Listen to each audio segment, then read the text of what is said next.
Okay, let us start today's class. So the first topic of today's class is Ohm's law. So Ohm's ने एक statement दिया है जिसे हम Ohm's law कहते हैं। और वैसे तो आपने इसको लोअर क्लासेस में भी पढ़ा होगा 10th क्लास में। तो इस स्टेटमेंट का क्या मीनिंग है? एक्चुअली ये एक एक्सपेरिमेंट है जो ओम ने करके देखा। तो एक वायर है जिसका रेजिस्टेंस R है। उसने उस वायर के अक्रॉस दो इंस्ट्रूमेंट अटैच कर दिए, एक एमीटर जो कि करंट को मेजर करता है, तो ये एमीटर इंस्ट्रूमेंट है इन सीरीज, और ये इंस्ट्रूमेंट को हम वोल्टमीटर बोलते हैं, वोल्टमीटर इन पैरेलल। तो पोटेंशियल डिफरेंस मेजर करने के लिए उसने वोल्टमीटर कनेक्ट कर दिया और करंट को मेजर करने के लिए एक एमीटर इंस्ट्रूमेंट को मेजर कर दिया एक वायर के अक्रॉस जिसका खुद का रेजिस्टेंस R है। करंट के फ्लो के लिए उसने एक बैटरी यूज की, V वोल्ट की। एक वेरिएबल बैटरी थी जिसकी वोल्टेज चेंज कर सकता था वो। तो पहले हम इसकी स्टेटमेंट समझ लेते हैं। It states that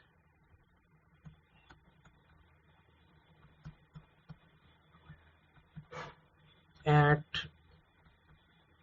constant temperature the current flowing through a load is always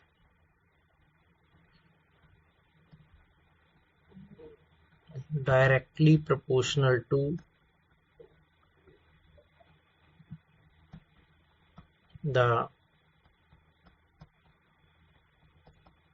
potential difference applied across its two ends, that is current I is directly proportional to V। तो वो उसने बेसिकली एक observation की कि यहाँ पे मान लो उसने एक बैटरी वोल्टेज लिया और लेटर से ये वैल्यू जो करंट फ्लो कर रहा है उस लोड वायर में से, तो लेटर से बैटरी वोल्टेज 2 वोल्ट थी और करंट 1.5 मिली एम्पियर था। अब उसने बैटरी वोल्टेज बढ़ाकर 4 वोल्ट कर दी, मतलब डबल कर दी। तो उसने देखा कि करंट भी पहले से डबल हो गया। ऐसे ही अगर वो बैटरी वोल्टेज इनिशियल वैल्यू का 3 टाइम कर देता तो करंट भी 3 टाइम हो जाता। तो इस ऑब्जर्वेशन से साफ पता लग रहा है कि जो करंट वायर में फ्लो कर रहा है वो डायरेक्टली प्रोपोर्शनल है जो पोटेंशियल डिफरेंस हम उसके दोनों एंड के क्रॉस अप्लाई कर रहे हैं। अब जैसे कि आपको पता है साइंस में जब भी प्रोपोर्शनैलिटी साइन हटता है तो एक कांस्टेंट आता है। यहाँ पे जो कांस्टेंट आता है उसे हम कंडक्टेंस बोलते हैं उस वायर का, G। और वो कंडक्टेंस आगे रेसिप्रोकल होता है एक टर्म का जिसे हम R बोलते हैं, the resistance of the wire. So conductance G is 1/R।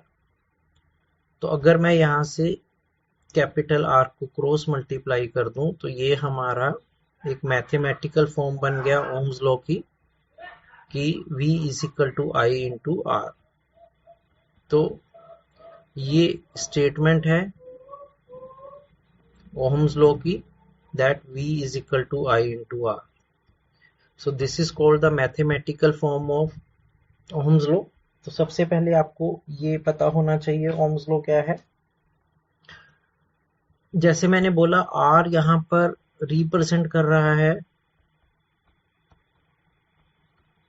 Resistance of the wire. R का ऐसा यूनिट होता जो है वो है ओहम। तो आपको R का ऐसा यूनिट पता होना चाहिए। कई बार examiner dimensional formula of R भी पूछ लेता है, तो या तो आप इसको याद करो या आपको फार्मूला से निकालना आना चाहिए। तो जैसे डायमेंशनल फार्मूला ऑफ आर हमने निकालना है, तो अगर हम ओम्स लॉ की फार्मूले को यूज करें तो आर वी बाय आई होता है, और वी पोटेंशियल जो होता है वो work done per unit charge होता है। तो हम नेक्स्ट स्टेप में वी को डब्ल्यू बाई क्यू से रिप्लेस कर सकते हैं, और क्यू चार्ज आगे आई इंटू टी होता है।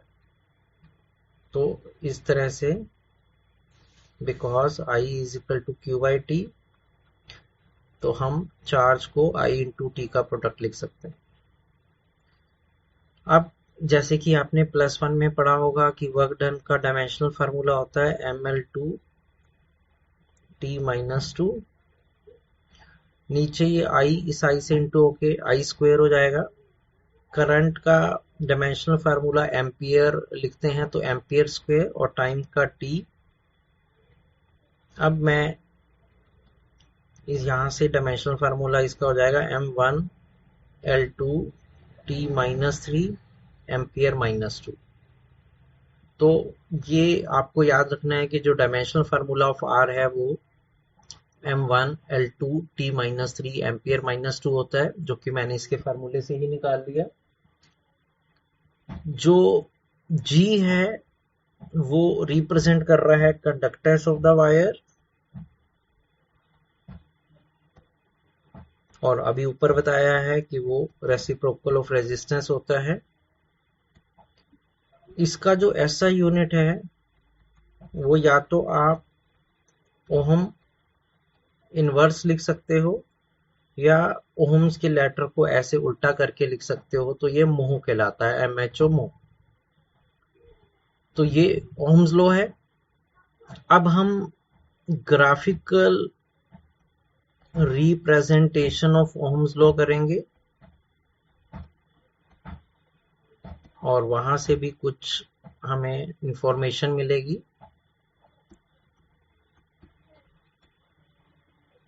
तो हम एक ग्राफ प्लॉट करते हैं जिसमें हम एक्स एक्सिस में करंट रखेंगे, जो वायर में करंट फ्लो हो रहा है, जिसको एमीटर मेजर कर रहा है,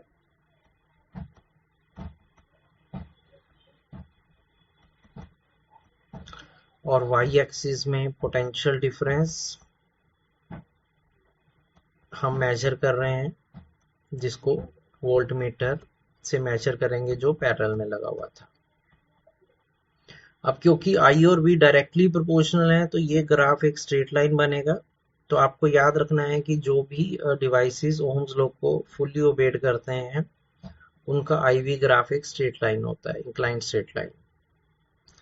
अब अगर आपको ऐसे वी आई ग्राफ दिया हुआ है और हमें रेजिस्टेंस निकालना है, तो आपको ये रिमेंबर करना पड़ेगा कि resistance R is equal to slope of VI graph, slope of VI graph। और किसी भी लाइन का, स्ट्रेट लाइन का जो स्लोप होता है उसको tan ऑफ थीटा से मेजर करते हैं। तो ये जितना एंगल पे लाइन इंक्लाइंड है एक्स एक्सिस के साथ, अगर उस एंगल को हम tan में मेजर कर लें तो वो स्लोप ऑफ द लाइन होता है। So this is called the graphical representation of Ohm's law. अब जैसे मान लो एग्जामिनर आपको कहता है कि दो अलग अलग वायर्स का करंट और पोटेंशियल डिफरेंस का ग्राफ प्लॉट किया हुआ है एक ही ग्राफ पेपर पे। लेट अस से ये शेप है ए और बी की, और आपसे पूछ रहा है which wire will have higher resistance. तो इसमें से किस वायर का रेजिस्टेंस हाई होगा। अब आपको अगर ये बेसिक क्लियर है तो आप बहुत इजीली इसका आंसर दे पाएंगे। जैसे अगर हम डायग्राम को देखें, तो जो ए और बी लाइन के एंगल बन रहे हैं वो ये हैं theta A and theta B, और साफ नजर आ रहा है देखने से clearly theta B is greater than theta A, और अगर थीटा बी बड़ा है तो tan थीटा बी भी बड़ा होगा tan थीटा ए से, क्योंकि tan में जितना एंगल बढ़ता है उतना tan की वैल्यू भी बढ़ती है 0 to infinity। और क्योंकि अभी ऊपर बताया है कि tan ऑफ थीटा उसके रेजिस्टेंस वायर के बराबर होता है, तो resistance of wire be greater than हो जाएगा रेजिस्टेंस ऑफ वायर ए। तो इस तरह से हम इस छोटे से कंसेप्चुअल क्वेश्चन को अगर एग्जाम में आ जाए तो उसे ट्राई कर सकते हैं। सिमिलरली कई बार एग्जामिनर ऐसे दे देता है कि एक ही वायर है but at two different temperature, तो एक ही वायर है, वायर चेंज नहीं हुई है बट उसका टेम्परेचर डिफरेंट है, let us say temperature A temperature B, graph उन्हीं वेरिएबल्स के बीच में है वी और आई के बीच में। Same wire show different VI graphs at two different temperatures। तो हमें मान लो एग्जामिनर ने दिया हुआ है कि एक ही वायर है जिसको हमने VI ग्राफ प्लॉट किया टू डिफरेंट टेम्परेचर पे, which temperature will be higher, तो बताओ कौन सा टेम्परेचर हायर होगा। लेट अस से ये क्वेश्चन आ जाता है। वी शुड नो, उसके लिए आपको ये पता होना चाहिए कि किसी भी वायर का जो रेजिस्टेंस होता है वो डायरेक्टली प्रोपोर्शनल होता है उसके एब्सोल्यूट टेम्परेचर के, यानी कि टेम्परेचर के बढ़ने के साथ साथ रेजिस्टेंस भी बढ़ता है, राइट। अब इस नॉलेज को हम अगर अप्लाई करें और जो पिछली नॉलेज थी कि जिसका स्लोप याद है उसका रेजिस्टेंस भी याद होगा, तो आपको नजर आ रहा है क्लियरली कि theta A is greater than theta B, which implies tan theta A will be greater than tan theta B, which implies resistance of at temperature A will be greater than resistance at temperature B, और क्योंकि resistance temperature के directly proportional है तो temperature high होगा तो resistance high होगा, यानी कि TA is greater then TB। तो आई होप इन दो एग्जाम्पल से आपको समझ में आ गया होगा कि ओम्स लॉ कैसे हम यूज करते हैं। ओके, अब जैसे मैंने अभी बोला कि रेजिस्टेंस टेम्परेचर के डायरेक्टली प्रोपोर्शनल होता है, तो ये इनमें रिलेशन भी आपको याद रखना है। रिलेशन बिटवीन रेजिस्टेंस और टेम्परेचर क्या एग्जिस्ट करता है, relation between resistance and it's absolute temperature. क्योंकि जब किसी वायर में से करंट फ्लो होता है तो वो वायर करंट के फ्लो होने से हीट अप हो जाती है, तो उसका टेम्परेचर इंक्रीज होना शुरू हो जाता है, और टेम्परेचर के इंक्रीज होने से रेजिस्टेंस भी इंक्रीज होता है। तो रेजिस्टेंस कैसे चेंज होता है टेम्परेचर के चेंज होने से, उसके लिए आपको ये रिलेशन याद रखना है, R T is equal to R zero bracket में 1 प्लस अल्फा डेल्टा टी। इसमें डेल्टा टी रिप्रेजेंट करता है राइज और चेंज इन टेम्परेचर, कि हमने टेम्परेचर की वैल्यू को कितना चेंज किया, और टेम्परेचर की वैल्यू चेंज हमेशा मेजर होता है TF माइनस TI, यानी कि final temperature minus the initial temperature. Alpha एक कांस्टेंट होता है जिसे कहते हैं coefficient of thermal resistance value.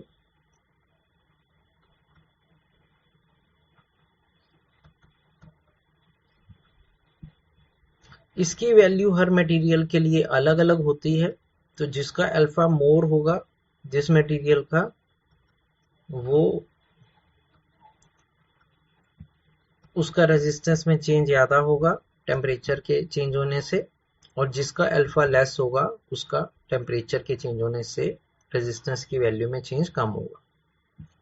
R0 resistance at lower temperature है।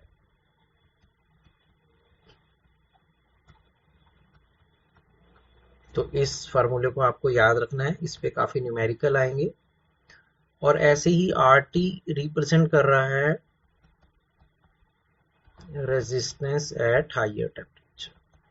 तो हायर टेम्परेचर पे रेजिस्टेंस कंपैरेटिवली लोअर टेम्परेचर के रेजिस्टेंस से कैसे चेंज होता है वो इस रिलेशन से हम निकालेंगे। सो ये रिलेशन आपको आना चाहिए। जैसे हम एक दो क्वेश्चंस करते हैं, इसी नॉलेज को देखते हैं कि ये नॉलेज कैसे अप्लाई होती है क्वेश्चंस में। तो जो मैं क्वेश्चन ले रहा हूं इसको क्लियर करने के लिए वो है एग्जांपल 3.18।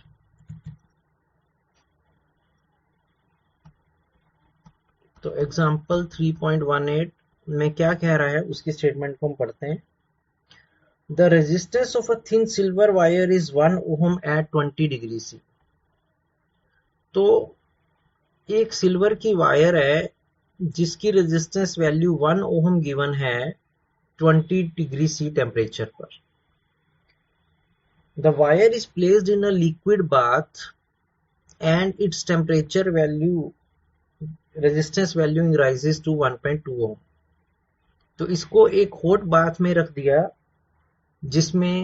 जिसका टेम्परेचर T डिग्री सी था और उसकी रेजिस्टेंस वैल्यू बढ़कर 1.2 ओम हो गई। What is the temperature of the hot bath? तो हमें टेम्परेचर ऑफ हॉट बाथ निकालना है और इसके लिए हमें गिवन है कि जो अल्फा ऑफ सिल्वर है, जो अल्फा वैल्यू है सिल्वर के लिए वो है 3.8 इंटू 10 की पावर -3 डिग्री सेंटीग्रेड इनवर्स। हाँ जी, तो ये न्यूमेरिकल बहुत ज़्यादा मुश्किल नहीं है क्योंकि हमें जो ऊपर हमने फार्मूला बताया है बस उसमें वैल्यूज को पुट करना था। We know RT is equal to R0 1 plus alpha delta T.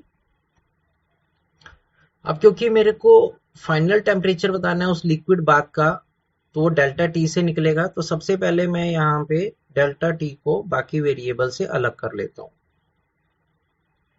तो मैं ये ब्रैकेट ओपन कर देता हूँ पहले स्टेप में R0 से, फिर ये R0 एक्चुअली लेफ्ट साइड आ जाएगा तो माइनस हो जाएगा, और उसी स्टेप में अगर हम ये R0 अल्फा जो डेल्टा टी से मल्टीप्लाई हो रहा था उसको भी नीचे ले आए तो इस तरह से एक तरह से हमने डेल्टा टी को बाकी वेरिएबल से अलग कर लिया क्योंकि सबसे पहले हम डेल्टा टी के लिए सॉल्व करेंगे। अब हम लेफ्ट साइड की वैल्यूज को पुट कर देते हैं। तो डेल्टा टी बराबर आ जाएगा आर टी। तो आर टी हमें गिवन है 1.2 ओम, आर नोड हमें गिवन है 1.0 ओम ओवर आर नोड यानी कि 1.0 ओम इंटू अल्फा 3.8 इंटू 10 की पावर -3। तो बहुत इजीली हम इसे कैलकुलेशन करके अल्फा के लिए सॉल्व कर सकते हैं। तो अगर सॉरी डेल्टा टी के लिए, तो डेल्टा टी अगर हम इसको सॉल्व कर लें तो ये आ जाएगा 52.6 डिग्री सेल्सियस। अब क्योंकि डेल्टा टी होता है फाइनल टेम्परेचर जो कि निकालना है माइनस इनिशियल टेम्परेचर जो कि 1 है 20 डिग्री सी, तो T माइनस 20 डिग्री सी बराबर आ गया 52.6 डिग्री सी। तो बहुत इजीली हम निकाल सकते हैं अगले स्टेप में इसका आंसर कि जो टेम्परेचर ऑफ हॉट बाथ होगा वो कितना होगा 72.6 डिग्री सेल्सियस। आई होप आपको ये न्यूमेरिकल समझ में आ गया होगा, तो इसको देख लेना अच्छे से। Let us move on to another question that is example 3.19। उसमें क्या कह रहा है, the resistance of platinum wire in a platinum resistance thermometer at melting ice, boiling water and at hot bath are 6 ohm, 6.5 ohm and 6.2 ohm। तो एक platinum की wire है जिसका resistance melting point of ice पे दिया हुआ है 6 ओम।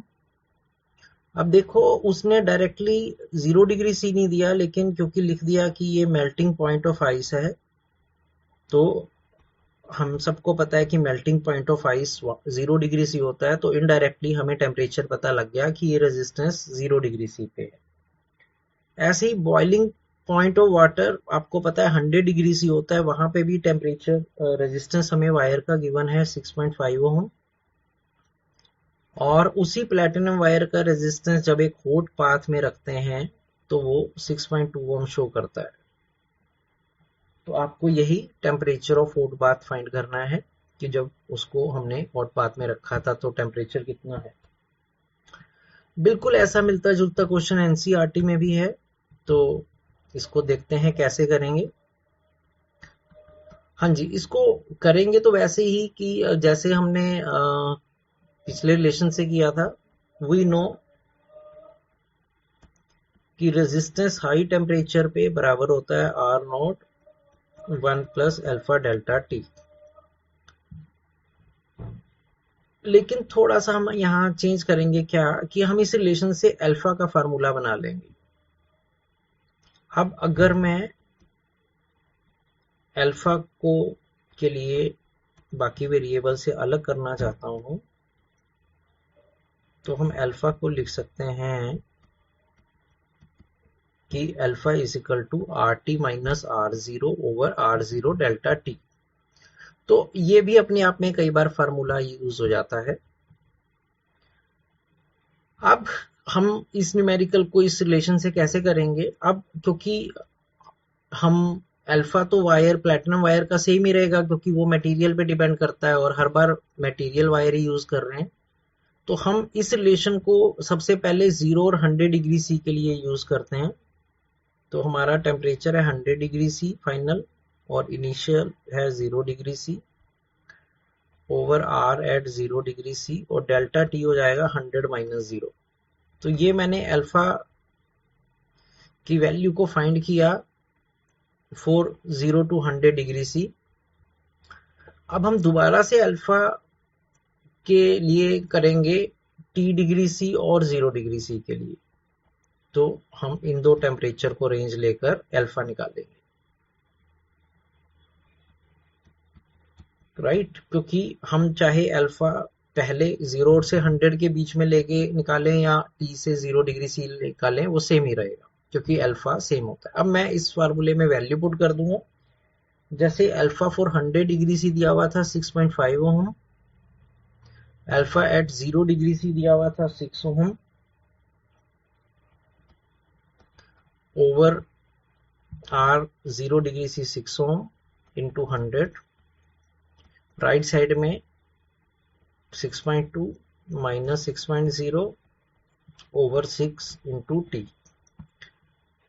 बस अब इसको सॉल्व कर लेते हैं, तो ये हो जाएगा 0.5, ये 6 से नीचे वाले 6 कैंसिल हो रहा है, by 100 is equal to 0.2 divided by T. तो बहुत आराम से हम इसे क्रॉस मल्टीप्लाई करके कैपिटल टी के लिए सॉल्व कर सकते हैं, तो ये 40 डिग्री सी आ जाएगा। तो इसका मतलब जो टेम्परेचर ऑफ हॉट बाथ होगा वो कितने डिग्री सी होगा, 40 डिग्री सी। तो ये काफी इंपॉर्टेंट न्यूमेरिकल है बोर्ड एग्जाम के लिए भी क्योंकि एनसीईआरटी का है, तो इसको भी अच्छे से देख लेना। तो ये मैंने दो न्यूमेरिकल कराए आपको कि कैसे रेजिस्टेंस टेम्परेचर से वेरी करता है उसके रिलेशन से। ओके, आगे मूव करते हुए अब हम एक और रिलेशन लिखेंगे, रिलेशन ऑफ रेजिस्टेंस। वो रिलेशन भी पता होना चाहिए। किसी भी वायर का रेजिस्टेंस हम इस रिलेशन से भी निकालते हैं, रो इंटू एल बाई ए। इसमें L the length of wire होती है, ए एरिया ऑफ क्रॉस सेक्शन और रो एक टर्म है जिसे हम बोलते हैं रेजिस्टिविटी ऑफ वायर। तो रो क्या कहलाती है? Resistivity of the wire. इसकी भी वैल्यू डिपेंड करती है, depends upon material as well as temperature. तो दो बातों पे डिपेंड करती है, एक तो मटेरियल ऑफ वायर की रेजिस्टिविटी वैल्यू सिल्वर की अलग है, कॉपर की अलग है, और दूसरा टेम्परेचर क्या है। ये इसके बारे में बेसिक नॉलेज है। इसका जो एसआई यूनिट है वो आपको याद रखना है, वो है ओहम मीटर। इसको हम ऐसे सिंबल की फॉर्म में ओहम मीटर भी लिख सकते हैं।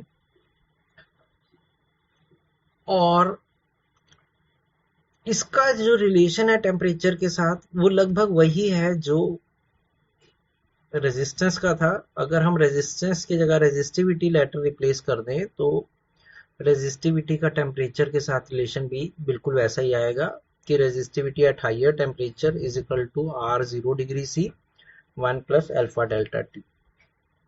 ओके, अब हम रेजिस्टिविटी के रेसिप्रोकल को भी एक नाम से बुलाते हैं, कंडक्टिविटी। इसको सिग्मा सिंबल से डिनोट करते हैं। तो conductivity is the reciprocal of resistivity.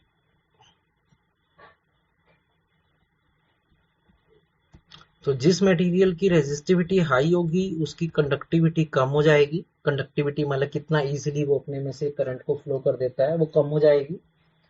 और जितना रेजिस्टिविटी कम होगी उतनी कंडक्टिविटी बढ़ जाएगी। तो इससे पता लगता है कि कौन से कंडक्टर गुड कंडक्टर हैं, कौन से बैड कंडक्टर हैं। जो इसका एसआई यूनिट है वो है ओहम इनवर्स मीटर इनवर्स, और मोहो मीटर इनवर्स भी लिखते हैं। तो ये एसआई यूनिट कंडक्टिविटी के हो गए, राइट। अब फर्दर हम एक दो क्वेश्चन लेते हैं इसी नॉलेज के ऊपर बेस।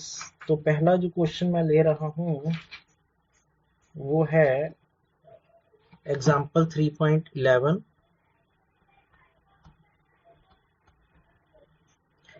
उसमें कह रहा है resistance of a conductor of length L and area of cross section is a.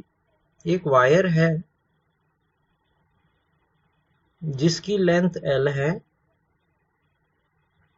Area of cross section A है, और उसकी रेजिस्टेंस वैल्यू R ओम है। ये लिख रहा है पहली लाइन में। आगे लिख रहा है इफ लेंथ इज डबल्ड। अब वायर की लेंथ को डबल कर दिया जाए and area of cross section is half, और एरिया को हाफ कर दें। तो तार को हमने खींच के लेंथ को डबल कर दिया, यानी कि 12 कर दिया, सॉरी, और area of cross section half हो गया। तो हमें ये लिखा हुआ है और पूछ रहा है what is the new resistance. तो इसका new resistance R dash find करना है। ऐसे न्यूमेरिकल 10th क्लास में भी थे तो कोई खास मुश्किल नहीं है। अब न्यू रेजिस्टेंस, अब फार्मूला हम वही यूज करेंगे क्योंकि मटेरियल वायर का सेम है, तो रो तो सेम ही रहेगा, into new length 12 over new area of cross section यानी कि A/2। तो न्यू रेजिस्टेंस R डैश बराबर हो जाएगा रो इंटू 12 बाई A/2। इसमें ये जो नीचे वाला 2 है ये ऊपर जाकर ऊपर वाले 2 से इंटू हो जाएगा, तो वो 4 हो जाएगा। तो ये हो जाएगा 4 into rho L by A। अब rho into L by A original resistance था, इसका मतलब जो न्यू रेजिस्टेंस की वैल्यू है वो पुराने रेजिस्टेंस के वैल्यू का 4 टाइम हो जाएगी। तो ये आंसर हो जाएगा। काफी इजी न्यूमेरिकल था, ऐसे क्वेश्चन 10th क्लास में भी थे, तो आई होप आपको ये तो काफी इजी लगा ही होगा। ओके, अब थोड़ा सा डिफिकल्ट लेते हैं, जैसे एग्जांपल 3.17। हाँ जी, उसमें क्या कह रहा है, a wire has resistance R। तो फिर से हमें एक वायर गिवन है, तो हम इसको फिगर बनाकर अपने लिए समझ लेते हैं। तो एक वायर है जिसका रेजिस्टेंस R ओहम है। If radius of cross section of cylindrical wire is doubled. अब वो कह रहा है कि हम उस वायर के रेडियस को डबल कर दें, यानी कि वायर को मोटा कर दें। तो ये मैंने रेडियस को डबल कर दिया। मान लो पहले रेडियस स्मॉल आर था, तो अब रेडियस 2r हो गया, तभी डबल होगा। तो हमें पूछ रहा है find the ratio of initial to final resistance. तो इस क्वेश्चन के 2-3 पार्ट हैं। तो हमें रेशियो निकालना है इनिशियल टू फाइनल रेजिस्टेंस का। तो हमें basically R over R dash निकालना है, क्योंकि इनिशियल रेजिस्टेंस R ओम लिया है हमने और फाइनल लेटर से R डैश है। हाँ जी, इसे ट्राई करते हैं। अब हम मान लेते हैं कि पहले वायर की लेंथ L थी, रेडियस R था, और अब वायर का रेडियस एज पर गिवन क्वेश्चन डबल हो गया, 2r हो गया, और लेंथ L डैश हो गई। Since volume of the wire will remain constant, अब क्योंकि हम उस वायर को जैसे बीट करके मोटा कर रहे हैं, तो उसके वॉल्यूम में चेंज नहीं होगा, वॉल्यूम वही रहेगा, that is v dash is equal to v। तो नया वॉल्यूम पुराने वॉल्यूम के बराबर रहेगा। अब volume basically area of cross section into length होता है। तो a डैश l डैश बराबर आ गया al के, और एरिया ऑफ क्रॉस सेक्शन को अगर हम रेडियस में बात करें तो वो पाई r डैश स्क्वायर होता है, पाई r स्क्वायर। तो ऐसे करके एक्चुअली हम निकाल रहे हैं कि वायर की न्यू लेंथ कितनी हो जाएगी ओल्ड लेंथ में। तो ये पाई से पाई कैंसिल हो जाएगा, r डैश 2r दिया हुआ है, तो अगर मैं r डैश को 2r पुट कर दूं तो ये 4r square l dash is r square l हो गया, because r dash is equal to 2r, radius double हो गया था। तो हम यहाँ से वायर की न्यू लेंथ निकाल लेंगे कि वायर की न्यू लेंथ l/4 हो जाएगी। तो जो अगर वायर का मोटी हो जाएगी, डबल रेडियस हो जाएगा, तो लेंथ 1/4 हो जाएगी। तो ये हमने फाइंड कर लिया। ये फाइंड इसलिए किया क्योंकि इससे न्यू रेजिस्टेंस निकालने में हमें मदद मिलेगी। तो हम न्यू रेजिस्टेंस निकालेंगे वायर का, r डैश, वही formula rho into l dash by pi r dash square, वही एरिया की जगह पाई r डैश स्क्वायर आ गया। अब जैसे कि हमने ऊपर निकाला है कि न्यू लेंथ l/4 हो गई और न्यू रेडियस पुराने रेडियस का ट्वाइस था, तो 2r का होल स्क्वायर। इसे हम सॉल्व करेंगे, ये हो जाएगा रो l, ये वाला 4 नीचे चला जाएगा, और ये pi into 4r square, right. अब ये वाला 4 इस वाले 4 से इंटू हो जाएगा, तो ये 1/16 आ जाएगा, और बाकी जो टर्म बचेगी रो इंटू l/a, वो ओरिजिनल रेजिस्टेंस था। तो इस तरह से हमने न्यू रेजिस्टेंस और ओरिजिनल रेजिस्टेंस में रिलेशन निकाल लिया। अब हम आंसर के बहुत क्लोज हैं। अब क्योंकि हमें एग्जामिनर ने इनिशियल टू फाइनल रेजिस्टेंस पूछा था, तो हम R के नीचे R डैश ले जाते हैं। तो original resistance R over R dash final resistance का रेशो हो जाएगा 16:1। आई होप आपको ये वाला पार्ट समझ में आ गया होगा। अब सेकंड पार्ट को पढ़ते हैं इसी क्वेश्चन के। उसमें कह रहा था if length of wire is increased by 10%। अब हम वायर की लेंथ को 10% बढ़ा देते हैं। Then find the percentage increase in its resistance value. तो हमें फिर से परसेंटेज इंक्रीज निकालना है उसके रेजिस्टेंस वैल्यू में। अब देखते हैं इस क्वेश्चन को कैसे करना है।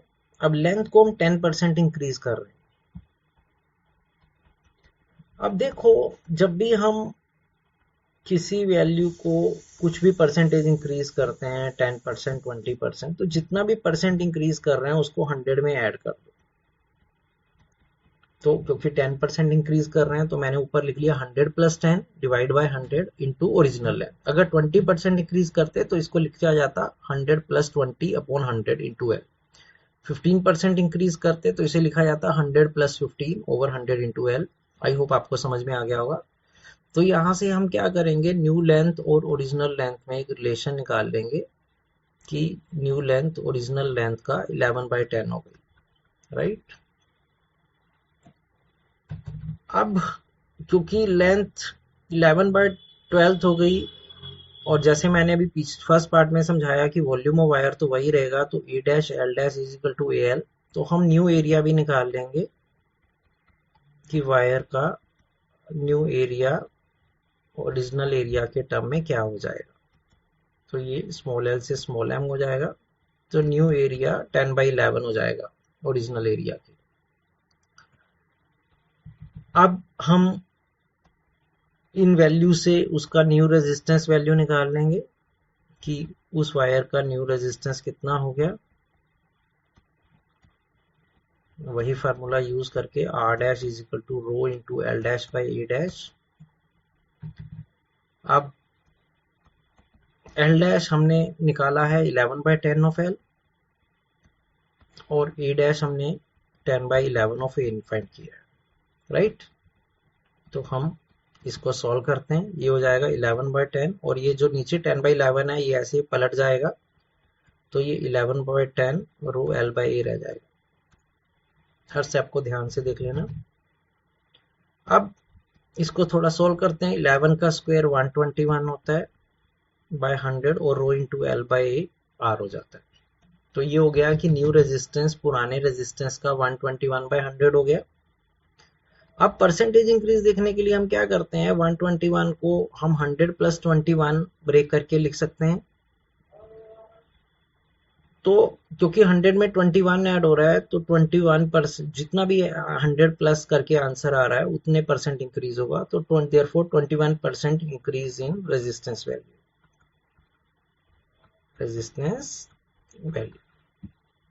क्योंकि 100 + 21 आ रहा है। जो भी आंसर आ रहा है +21 या +30 आता, अगर +21 आ रहा है तो +21 इंक्रीज हो गया परसेंटेज में, और अगर 130 आता तो 100 + 30 यानी कि 30% इंक्रीज हो जाता। आई होप आपको ये क्लियर हो गया, सेकंड पार्ट भी। और थर्ड पार्ट भी बिल्कुल सेकंड पार्ट के सिमिलर ही है। उसमें वो कह रहा है अब लेंथ को इंक्रीज कर दिया 20% से। अब क्योंकि लेंथ को 20% से इंक्रीज कर दिया, तो न्यू लेंथ 100 + 20/100 ऑफ एल लिखा जाएगा। अभी मैंने ऊपर वाले पार्ट में सिखाया है। तो हम यहाँ से न्यू लेंथ और ओरिजिनल लेंथ में रिलेशन निकाल लेंगे। 120/100 ऑफ एल, 0 से 0 कैंसिल हो रहा है, ये 6/5 हो जाएगा। अब हम यहाँ थोड़ा सा शॉर्टकट प्ले कर सकते हैं कि अगर लेंथ 6/5 हो गया तो एरिया उसका उल्टा हो जाता है, तो वो 5/6 ऑफ ए हो जाएगा। तो सेम चेंज होता है, अगर वो 6/5 एल हुआ तो वो 5/6 ऑफ ए हो जाएगा। तो हम यहाँ से फिर से न्यू रेजिस्टेंस निकाल लेंगे। तो न्यू रेजिस्टेंस आर डैश बराबर होगा rho into L dash by A dash. तो एल डैश हमारा निकला है 6/5 ऑफ एल, और ए डैश है 5/6 ऑफ ए। फिर इसे हम मैथमेटिकली थोड़ा सॉल्व करते हैं, ये हो जाएगा 6/5 इंटू, ये भी 6/5 हो जाएगा रो बाई। तो आर डैश बराबर आ गया 6 6 36, 6 5 5 25 इंटू आर। तो न्यू रेजिस्टेंस 36/25 ऑफ आर आ गया। अगर हम 36 को 25 से डिवाइड करें तो 25 1 25, 25 4 100, और 25 4, तो ये आ जाएगा कि न्यू रेजिस्टेंस पुराने रेजिस्टेंस का 1.44 आर हो गया, यानी कि R dash is 144/100 of R. अगर हम डेसिमल भी हटा दें, यानी कि 100 + 44/100 ऑफ आर। अब क्योंकि 100 में 44 ऐड हो रहा है, तो 44% इंक्रीज हो जाएगा, राइट, जिसे मैंने सेकंड पार्ट में समझाया। इस क्वेश्चन को भी अच्छे से देख लेना। अब हम मूव करते हैं अपने लास्ट क्वेश्चन की तरफ, आज क्लास का लास्ट क्वेश्चन। तो जो नेक्स्ट क्वेश्चन हम ले रहे हैं वो है एग्जाम्पल 3.12। तो उसको देखते हैं। हाँ जी, उस क्वेश्चन में क्या कह रहा है? All the edges of a block with parallel faces are unequal and its longer edge is 4 times its shorter edge। तो हमें एक ब्लॉक दिया हुआ है। जनरली ब्लॉक एक क्यूबॉइड शेप का होता है, तो हम एक क्यूबॉइड बना लेते हैं। तो लेटर से ये वो क्यूबॉइड है। अब वो कह रहा है कि इसके तीनों जो एजेस हैं, लेंथ हैं, वो अनइक्वल हैं। उसमें जो स्मॉलेस्ट साइड है, मान लो हम स्मॉलेस्ट साइड को ब्रेड्थ बी ले लेते हैं। So this is the smallest side. तो वो कह रहा है कि जो लॉन्गेस्ट साइड है वो स्मॉलेस्ट साइड का 4 टाइम है। तो इसका मतलब उसकी लेंथ 4b हो जाएगी। तो लेंथ कितनी हो जाएगी? 4th बी, क्योंकि वो लिखा हुआ है कि वो स्मॉलेस्ट साइड का 4 टाइम। अब बची थर्ड साइड, उसको हम h वेरिएबल ले लेते हैं, क्योंकि जनरली हम क्यूबॉइड की वैल्यू को लेंथ ब्रेड्थ हाइट बोलते हैं। तो l हो गया 4b, b हो गया b और h हो गया h। तो ये लिखा हुआ है। अब पूछ रहा है find the ratio of the maximum to the minimum resistance between different faces. तो हमें रेशो निकालना है मैक्सिमम रेजिस्टेंस का टू मिनिमम रेजिस्टेंस का, जो रेजिस्टेंस आएगा बिटवीन टू डिफरेंट फेसेस। अब ये क्वेश्चन थोड़ा सा समझने में ट्रिकी है। देखो, पहला रेजिस्टेंस जो एग्जिस्ट कर सकता है वो ये वाले फेस और ये वाले फेस में एग्जिस्ट कर सकता है। अगर हम यहाँ पे बैटरी लगा देते तो कुछ ये वाला फेस, जिसको मैंने थोड़ा सा ये शेड कर रहा हूं, तो ये इतने एरिया ऑफ क्रॉस सेक्शन से ये पास होकर जाता। तो पहले हम इसका रेजिस्टेंस निकालेंगे इस फिगर को यूज करके। तो लेटर से यहाँ रेजिस्टेंस R1 है। अब वही formula R1 is rho into L. अब यहाँ पे क्योंकि उसको इस एंड से इस फेस से इस फेस पास करना है, तो लेंथ 4b के बराबर हो जाएगी और area of cross section b into H हो जाएगा, क्योंकि area of cross section breadth और हाइट साइड को मिलाकर बन रहा है। इसे हम थोड़ा सा सॉल्व कर लेंगे तो ये आ जाएगा 4 रो बाय एच। तो ये फर्स्ट रेजिस्टेंस दो पैरेलल फेसेस में एग्जिस्ट करेगा। अब ऐसे ही अगर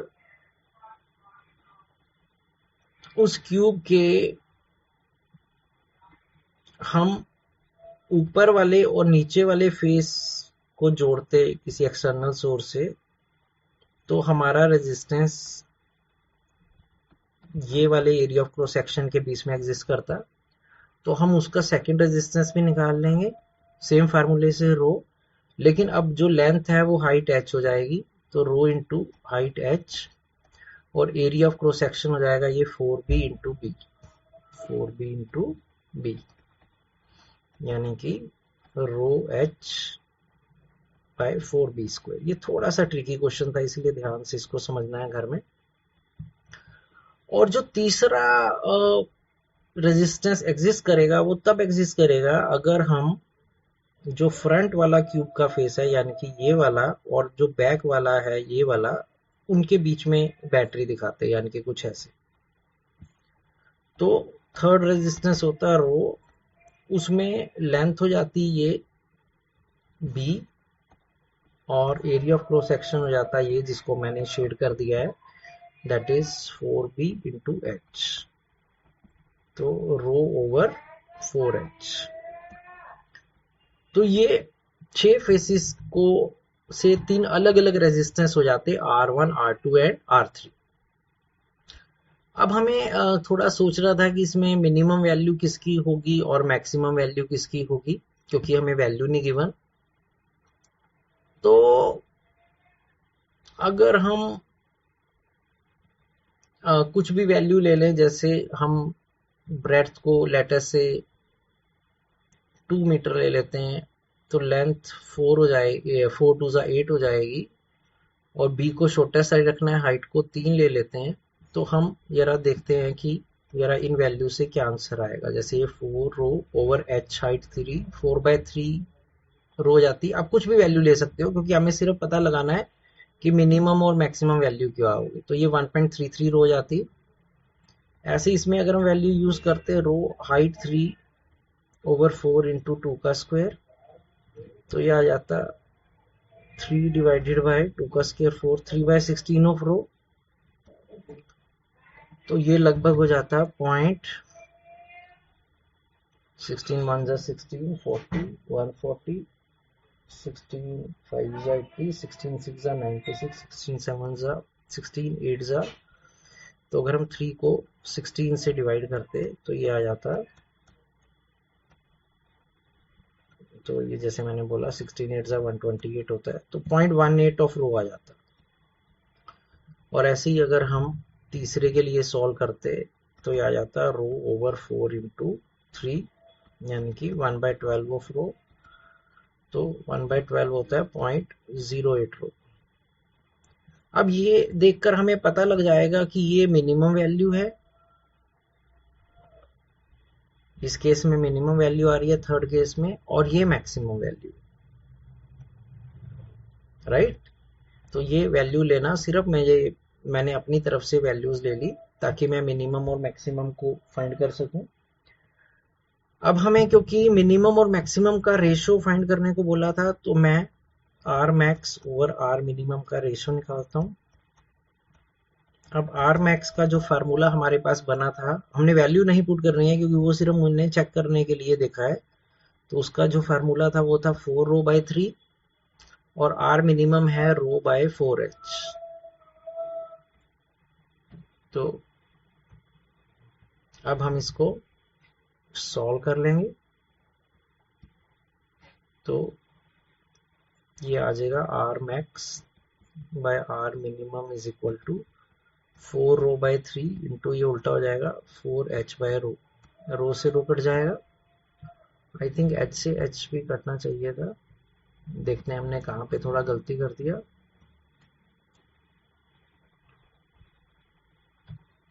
uh, 4 rho by 3, just a minute, 4 rho by h, अच्छा ये h था, सॉरी मैंने 3 पुट कर दिया, तो यहाँ पे h आना चाहिए था यहाँ पर। तो यहाँ h था इक्वेशन 1 से, अगर हम देखें तो ये 4 रो बाय h हो जाएगा।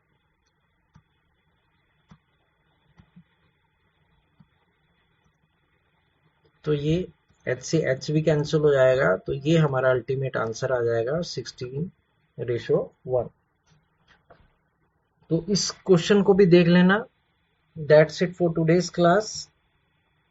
आई होप आपको ये क्वेश्चंस और कंसेप्ट समझ में आ गया है। Keep on revising every days class.